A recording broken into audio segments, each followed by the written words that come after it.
सज्जनों, फूंक मार कर हम दिए को बुझा सकते हैं, फूंक मार कर हम दिए को बुझा सकते हैं, अगरबत्ती को नहीं, क्योंकि जो मांगता है उसे कौन बुझा सकता है।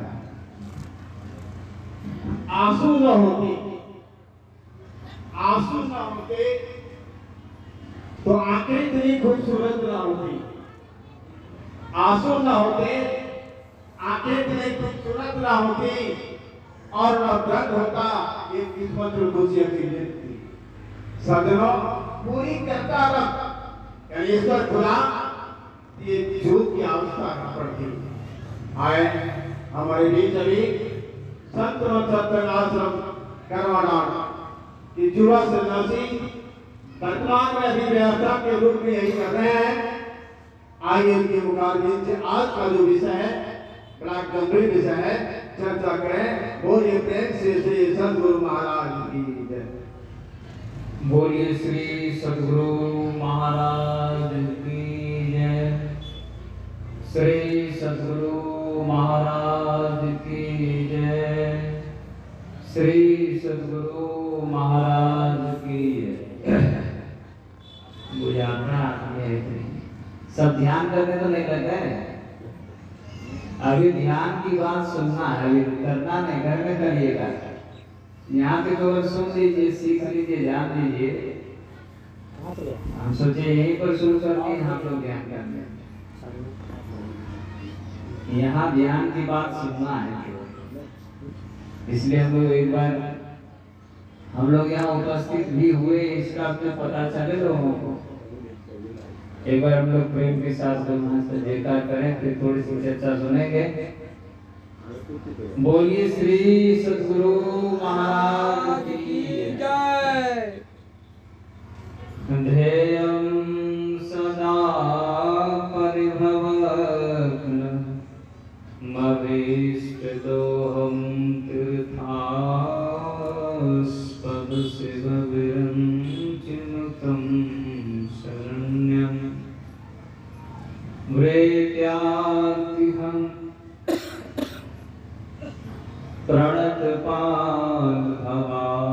प्रणतपालभवाधिकोतं वन्दे महापुरुषते चरणारविन्दं। वन्दे महापुरुषते चरणारविन्दं।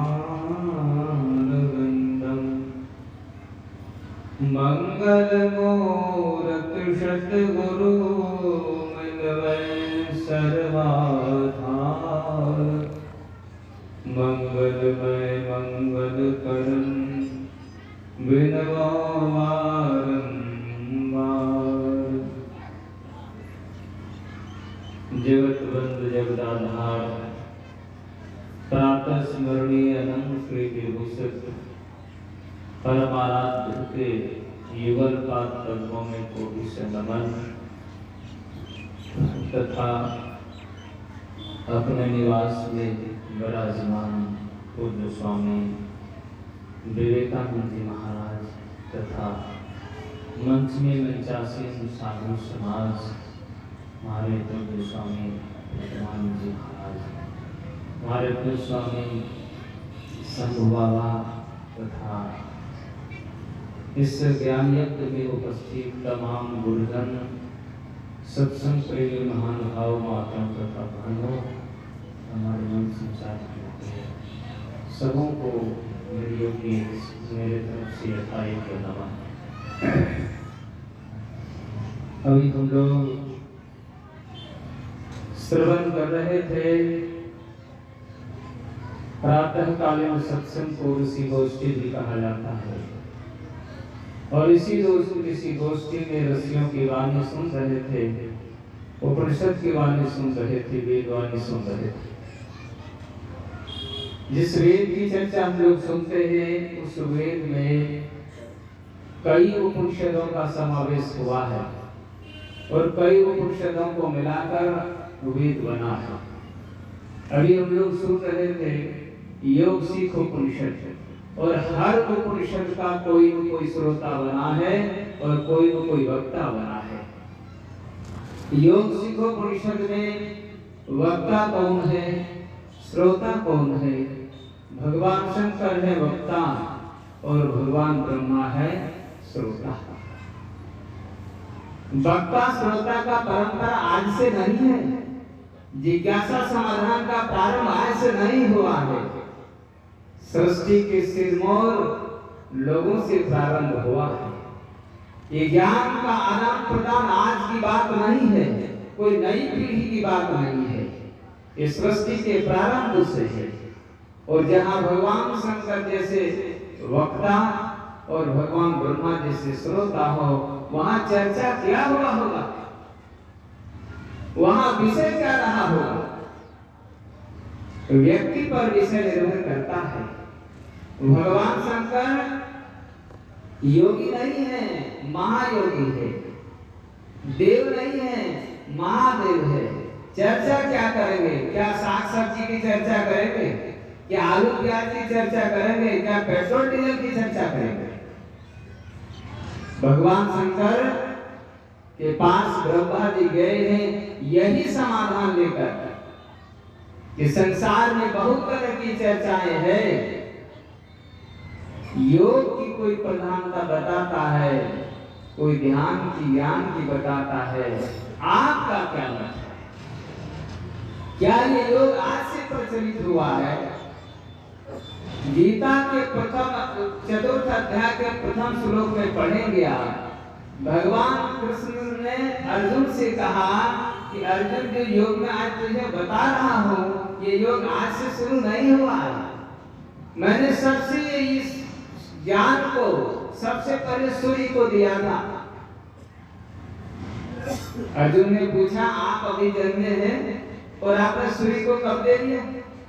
कहा सूर्य को ही केवल नहीं दिया, उसके पुत्र मनु को दिया, व्यवस्वत मनु को दिया, फिर इक्ष्वाकु को दिया।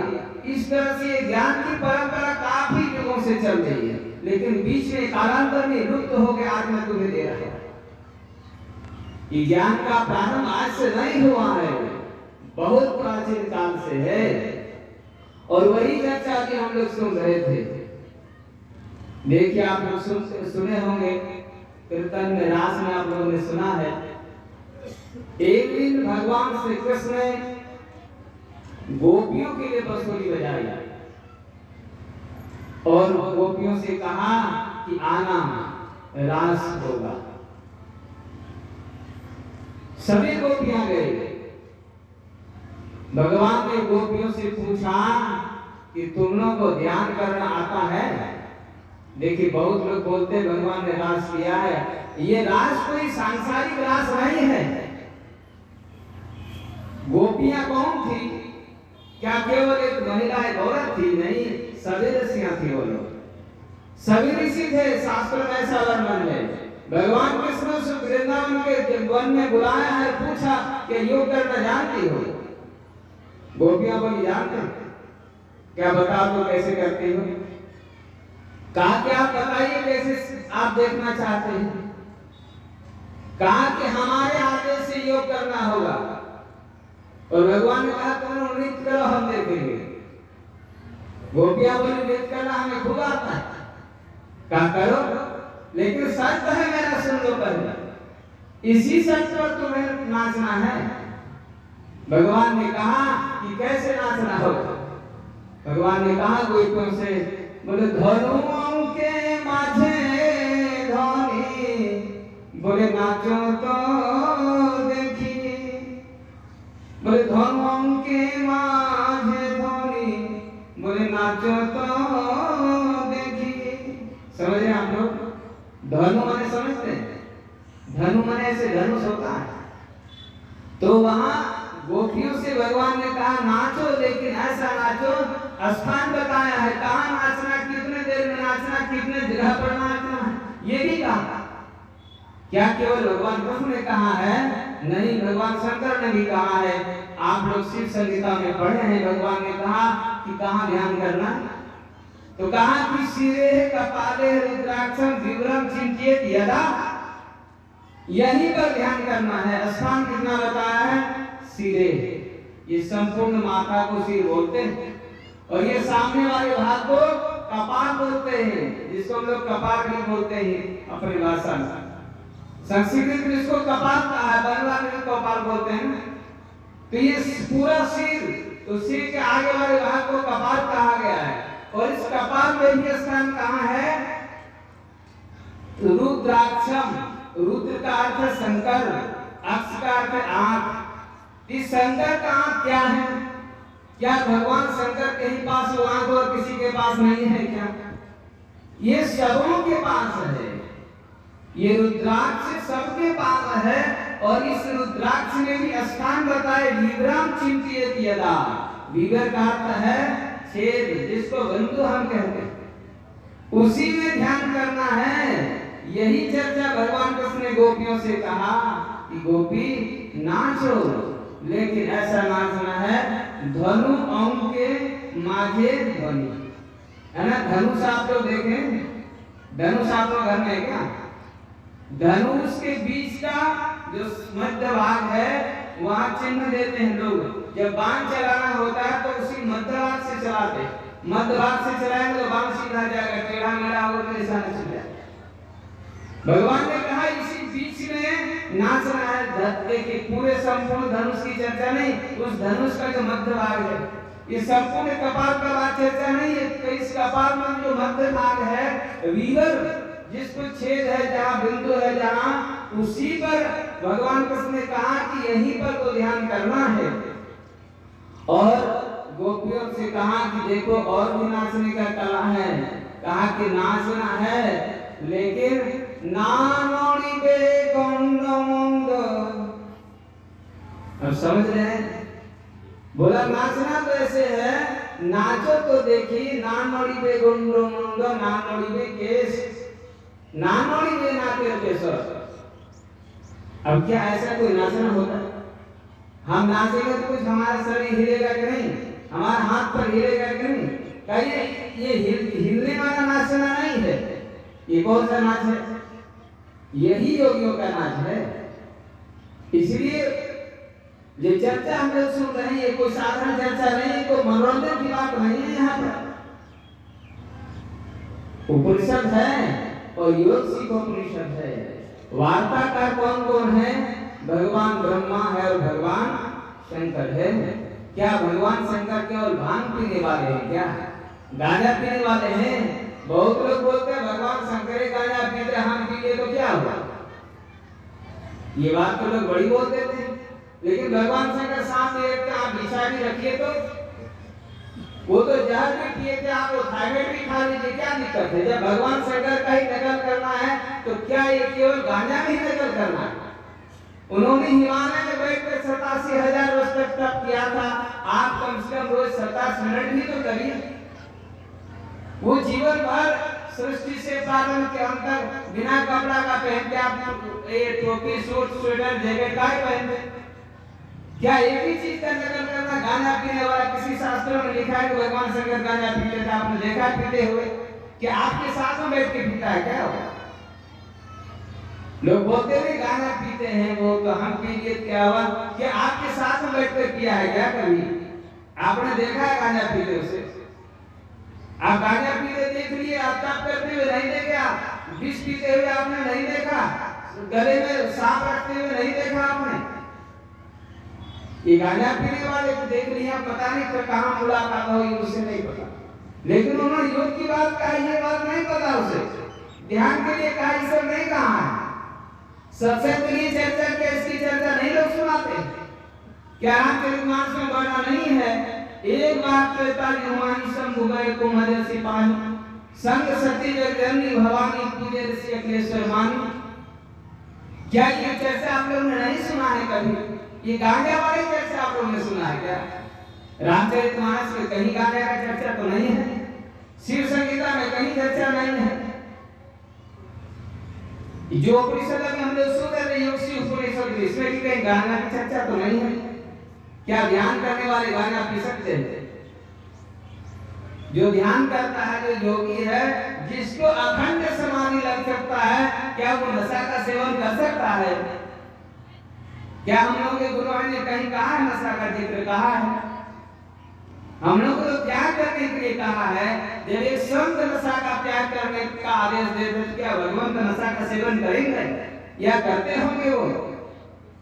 यही चर्चा भी हम लोगों ने सुना है, योग हीनम कथम ज्ञान मोक्षदम भवति भो, योगो अपि ज्ञानिनस्तु न क्षम मोक्ष कर्मणि, तस्मात् ज्ञानम च योगम च मोक्षो दृढ़ं वैसे। अब देखिए ये चर्चा है वो कितना सुंदर चर्चा है। योग कैसे करना होगा, योग का क्या अर्थ है? योग का सीधा और साधारण सा अर्थ है जोड़ना। किसको जोड़ेंगे, कहाँ जोड़ेंगे हम? इसी जोड़ने को जानना है, इसी को ज्ञान कहा गया है। और इसी ज्ञान और योग का बड़ा अनुमानाश्रय संबंध है। किसको जोड़ेंगे, कहाँ जोड़ेंगे? एक संत भट्टाचार्य पंचानन ने लिखा है, बोले बामेरा दक्षिणे पिंगला, बोले राजा अष्टमे गुणे करितेछे खेला, बोले बामेरा नारी दक्षिणे पिंगला, बोले धारो रे बोले साधो रे धारो रे। कहाँ पर करना है? बोले तारे तारे तारे मिसाए, बोले तारे तारे तारे मिसाए, बोले धारो रे बोले तारे तारे तारे मिसाए, बोले साधो रे धारो रे। योग की चर्चा हर संत ने किया है, हर मजहब में है, हर शास्त्रों में है, लेकिन इसकी विधि जाननी पड़ती है। बगैर विधि जाने नहीं हो सकता है। अपने मन से जो योग का है उसी को नानक साहब की वाणी में हम लोग द्वितीय भाग से सुन रहे थे, गली योग न हो। गली का क्या है? वो दोनों घर के बीच में जो बसता वो गली नहीं है। गली पंजाबी भाषा में गली गपशप तो बोलते हैं, गप से गली हुआ। जैसे बोलते हम लोग बातचीत करते हैं, हम लोग बोलते क्या बात है, पंजाबी लोग बोले पाजी की गल है, मतलब क्या बात है। गली से शब्द है कि गपशप का, बातचीत का, डीप पत्रा भी इसको बोल सकते हैं। योग कोई गपशप की बात नहीं है, ये चर्चा का केवल बात नहीं है। इसकी तो साधना करनी पड़ती है, केवल बातचीत करने से योग नहीं होगा। योग का सीधा सा अर्थ हमारे साहब ने लिखा, बड़ा सटीक और सुंदर लिखा है कि एक दृष्टि करी संसरी जाने जोगी कहिए सोई। एक दृष्टि को यहाँ दृष्टि कहा गया है। हम अपनी दृष्टि को एक करें। एक कैसे करना होता है, एक कैसे करेंगे? क्या अभी हम लोग दृष्टि अलग अलग है, अनेक है क्या? अभी अनेक ही है, मिला हुआ नहीं है। दृष्टि की धारा जब एक होगी आपको पता चल जाएगा। आप लोग उस शीशा का नाम जानते हैं, तो स्कूल में प्रयोगशाला में कराया जाता है। जिस शीशे में उस सूर्य की किरण को केंद्रित करने की क्षमता है, उस शीशे में अगर सूर्य का किरण चलता होगा, आप लोग भी पढ़े होंगे, प्रयोगशाला में करवाया जाता है। उस शीशे में उस सूर्य की रोशनी को वहां एकत्रित करते हैं और उसके नीचे पेपर रख दीजिए आप, तो उस पेपर को जला देगा, इतनी क्षमता वो सूर्य की किरण को एकत्रित करता है। किरण जहाँ एकत्रित हो गया, हम लोग की दो धार हैं, दो किरण है ये, और दो किरण अगर का धार अगर मिल गया, मिल सका, तो हम लोग के भीतर का अंधकार वो जल करके खत्म हो जाएगा। गुरुमान जी इसको इसी को लिखा कि इस गंग जमुने जगधार मदनी सरस्वती बही। हम लोग के भीतर में वो दो धार है, इसी दोनों धारों को मिलाना है, इसी को योग कहा गया है। नानक साहब ने इसी को कहा कि एक दृष्टि करे संसरी जाने। अभी हम लोग की दृष्टि एक नहीं है और सम नहीं है, अलग अलग है।